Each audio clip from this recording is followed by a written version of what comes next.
Hey guys! Ayan, kotse na kami. Hindi ako masyadong nakatulog today kasi may bad news or sad news dahil wala na yung lolo ko, guys. So, pero okay lang kasi makakapagpahinga na siya. Maraming salamat sa mga nag-PM sa akin, guys. Maraming salamat sa inyo. Ang haggard ko.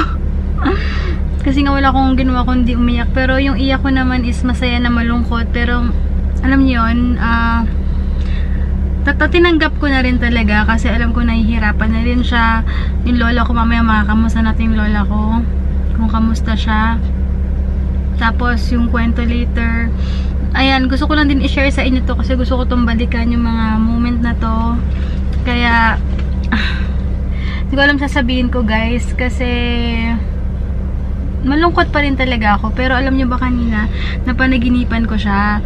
Actually, nagising ako ng 3 AM. 3 AM siya yung parang hinga daw ng hinga na hindi siya okay. Yung parang sabi ng lola ko, parang mga 3 AM daw yung parang hinga ng hinga na, parang last hininga niya. Siguro lumalaban siya.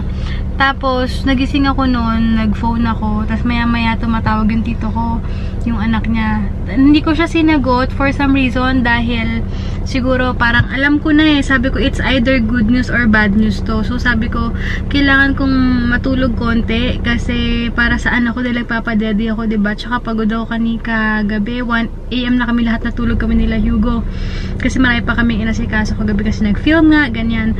Tapos yung pagkatulog ko nung in-ignore ko yung tawag ng tito ko, dun ko na panaginipan yung lolo ko na parang may kaaway ba ako or basta may something na dun ako tumakbo sa kanila. Tapos tahimik lang sila ng lola ko or tahimik lang siya.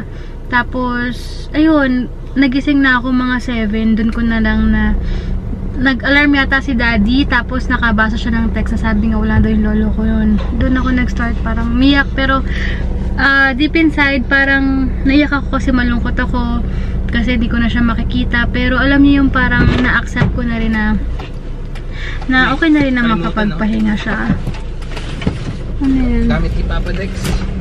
Oh, so ayun nga, guys. Kaya pero wala, happy na malungkot ako kasi masaya ako sa mga nangyayari sa buhay namin ngayon, ng mga blessings dahil nga may marami akong projects ngayong taon na to. Marami na nakikipag tie up sa akin and ayun, tas kay daddy, syempre new business niya. Tapos, yung may code na rin siya finally, pero anytime pwede na siyang mag-start. Daddy daw. Hi! Tapos malungkot kasi nga doon yung nangyari sa lolo ko. So, wala pa dong available sa St. Peter's. By Saturday pa daw siya yung viewing nila. So, ayun. Mga na lang, guys, ha. Pure solar. Guys, Baba! Mukhang malaki kita ni Kuya, yun. Ang cute naman ang bus na yan. Hey guys, dito kami sa SM Center kasi magbabayad muna kami ng bahay namin. I-deposit namin sa cheque yung payment sa house. Tapos nag-merienda na rin, magpahalo-halo kami pampakalma, mapatanggal lang stress. Dito kami yun guys sa mga inasal. Umorder kami ng palabok. Panalo ko na yung sakit. Pinapatulog na si Hugo. 4:20 na late na. Guys, naalala ko yung kabataan ko. Ganyan na ganyan ako before. Yan. Sama ko yung lola't lola ko. Yan, ganyan na ganyan ako.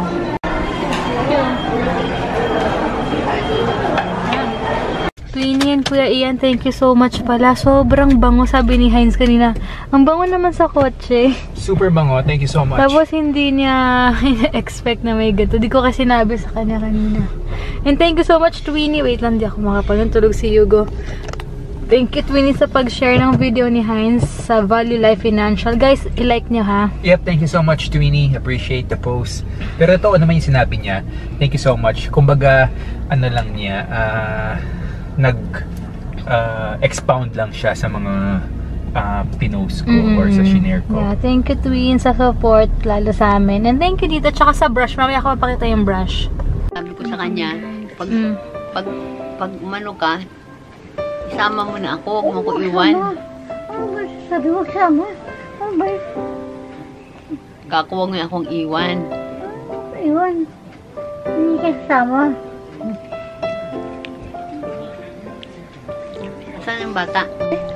Nahawakan ko yung mukha niya, tapos sabi ko, di. Sabi ko, sumagot ka naman. Sabi ko, gano'n, parang, wala, siguro mga 30 minutes.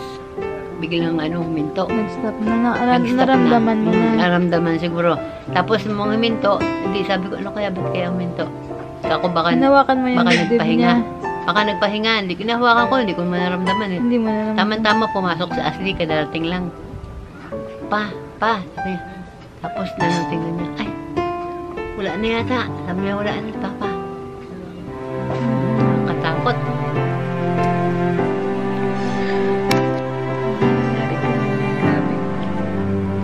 Ayan, sarap po. Di ka nag-vlog? Kung paano mo nagawa, ma? Gagawa pa naman tayo para kay Kaka, di ba? Ah, sige, sige. Bukas mo samahan mo bumili na ingredients. May lakad ba ka bukas? Wala. May pasok sana? Wala nga, next week pa yan. Ang sarap po with Ano ba him. bukas? Ang lakad bukas eh. Wala naman. Mag-aaral ako. Check na ako. You want cheese, you go. Yan, he wants cheese yan. Pwede niya papakinggan na nabasa ko yun. Huwag naman sa ganyang kakapal. Wait. Uy, Hugo! Abo, baby. Ikaw ha! A baby? Oh, this one. Give me that attitude ah. Ayaw, takip. Hey guys, hindi ako nakapag-update masyado. So, bale, yun nga, wala pang available. Ko na nandito guys ha. Ngayon na lang. Wala pang available na space para dun sa St. Peter. Kaya Saturday pa yung lolo ko na mapupunta dun sa may St. Peter. Pero by Saturday kasi baka pumunta kami ng Bulacan. May importante kasi kami nga asikasuhin natin kami ng birthday na kasi nakakahiya. Although alam ko naman na yun yung first day ng viewing ng lolo ko, but may intindihan niya kasi nakakahiya rin dun sa side nila Heinz na nag-invite sa amin ng 1 month ago pa. And meron din siyang business doon. So, baka gabi kami pumunta ng Saturday sa lolo ko or tis buong araw ng Sunday nandun kami or Monday on mga Sunday onwards. Kasi 4 days lang yata baka Tuesday living guys. So, ayun. Pero Saturday baka nasa Bulacan kami. Around Bulacan kami on Saturday. Kasi sabi ko nga kay Heinz, sabi nga ni Heinz dapat parang 50-50 pa kami or sabi ko na 50-50. Pero syempre nahihiya ako kasi sila kapag may pa-party kami dito, nag-e-effort silang magbiyahe pumunta dito. For sure may tindihan naman ang lolo ko yun. Why? I'll get your socks. So ayun, so magpupush kami ng Saturday. Tapos, ayun, yung lola ko. Yung si Mimi pala ma, ayaw pumunta. Ayaw niya. Yung lola ko pinipilit kong pumunta. Sabi niya, anong sense na pupunta daw siya doon? Wala na rin daw siyang makita. Tapos pag gusto daw niyang magpahinga siya mga pagpahinga doon. May kwarto ba doon? Pero parang ayaw niya. Kaya sabi ko wala siyang kasama sa bahay. If ever dito, Tita Gemma, sabi ni Mimi, kunwari ka pa, ikaw lang may gustong pumunta doon. Tapos ang nangyari pala sa lolo ko guys, ganito yun. Nung gabi daw, sabi ng tito ko, parang yung hinga niya is ganun na, parang yung iba na siya. Tapos, bandang 3 AM daw, papakain kasi ni Tita Gemma. Siya kasi nagpapakain Tita Gemma yung sa lolo ko na papakain, nagpapainom ng gatas. Ayun, tito ko yung nagpapalit ng diaper, lahat, etc. bago siya umuwi. So, Tita Gemma nagpapakain. 3 AM, ginising doon yung lolo ko. Tapos, pinakain niya or what. And then, parang bigla doon humihingal na, gano'n, iba na doon na medyo maingay na siya. Maya-maya, biglang nawala. Tapos, yung lola ko daw napatayo. Tapos, hinahawak-hawakan daw niya yung kamay ng lola ko. Tapos, hinawakan daw niya yung mukha, ganyan. So, ayun, tapos hindi na nga daw huminga. Tapos, yung tito ko, dapat kukuha doon ng uniform ng anak niya. Tapos, pagkakuha doon ng uniform ng anak niya, pagbalik niya, parang hindi daw humihinga yung lolo ko. So, ayun, wala na nga talaga. So, pero okay na rin kasi ako, parang nagising ako na parang tanggap ko na, umiyak lang ako kanina kasi nalungkot ako. Pero alam mo yung parang tanggap ko na sa sarili ko na wala na siya, ganyan na gusto makakapagpahinga na siya. Tapos nandun lang ako sa Times, kaya lang ako naiyak din kanina doon kasi nakikita ko yung lola ko na parang, syempre malungkot. Asawa niya for 53 years daw sila magkasama, as in, sabi ko nga, swerte nga, sobrang blessed sila kasi for 53 years talagang konti na lang nagtatagal lang ganyan sa panahon na yun. Alam niyo naman yan guys. Pero sila talagang, sabi ng lola ko, sa hirap at ginhawa literal magkasama sila. Kaya, Ayun, yun yung nangyari. Tapos, ano pa ba? Ayun, yung lola ko talagang malungkot. Dasal lang siya ng dasal. Ganun lang. Sabi niya parang hindi daw niya kakayanin, na wala yung lolo ko. Pero sabi ko, like, kung pinapaulit, siguro 3 beses ko ulit sa lola ko, na sabi ko, lahat tayo darating dyan, ni. Tapos, sabi ko rin sa kanya na at least, bago kayo maghiwalay or what, isipin mo na lang na yung purpose mo sa mundo, na alagaan lahat ng pamangkin, lahat ng apo, etc. is nagawa nila. Naging maayos ang buhay. Halos lahat naman na naalagaan nila. Kaya sabi ko, ano na lang, yun na lang isipin mo na natapos nyo na yung purpose nyo sa mundo, na dapat masaya ka na ngayon, and si Kaka dapat masaya ka na rin. Ulitin ko ulit. Pinapaulit ni Mama yung hindi. Huminga siya ng sobrang 2 days na daw, gano'n na. Tapos sabi ko kay Mimi, yun na nga lang isipin mo, Mina, yun nga, yung purpose sa mundo is mag-alaga kayo ng mga apo, pamangkin, anak, ganyan, diba? So, masaya ako na makapagpahinga na yung lolo ko, na kay God na siya, alam naman hindi siya pababayaan. And syempre, naawa rin ako sa tito ko kasi sa panganay nila, kasi syempre yung asawa niya may cancer, may colon cancer yon. Tapos, lolo ko ito pa. Tapos, alam niyo yun, parang nararamdaman namin na yung sobrang lungkot na hirap. Pero pag makikita mo siya, hindi naman halata sa mukha niya. Pero alam mo, pag mag-isa lang siya, sobrang hirap na rin siya sa buhay niya. Pero maganda sa kanya kasi nagpapakatatag siya. Siyempre, may 2 pa silang anak. Yun, medyo napakabigat ng nararamdaman din ng tito ko. Alam ko yun. So, support lang din. Yun, sa lola ko, siyempre, yun. At least dati, di ba, wala yung pasok mo pag may time tayo. Si Lola naman, si Mimi naman lagi atin dadalawin. Yeah. Mas may kakaroon din kami ng time sa Lola ko. Ayun, kanina nakita ko yung salamin na binili namin kay Kaka. Sinukat ko kahit na sobrang hilong-hilo ko. Masaya ako kasi sabi ng Lola ko, sabi ko, nakita ko yung salamin, sabi ng Lola ko, alam mo ba, lahat ng dumadalaw dito, pinagmamalaki niya yung salamin na binili niyo. Kaya, happy rin ako kasi napasaya namin siya.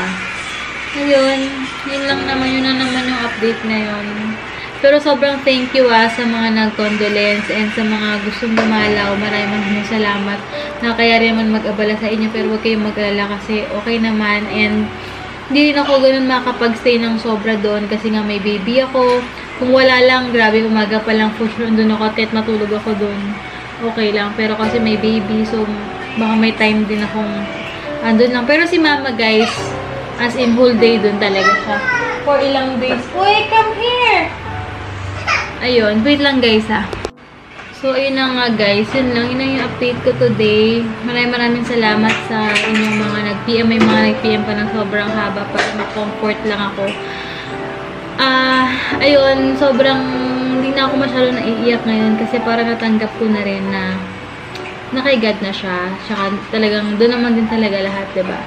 And, ayun, at least, happy na kasi makapagpahinga na siya. Hindi na siya mahihirapan everyday.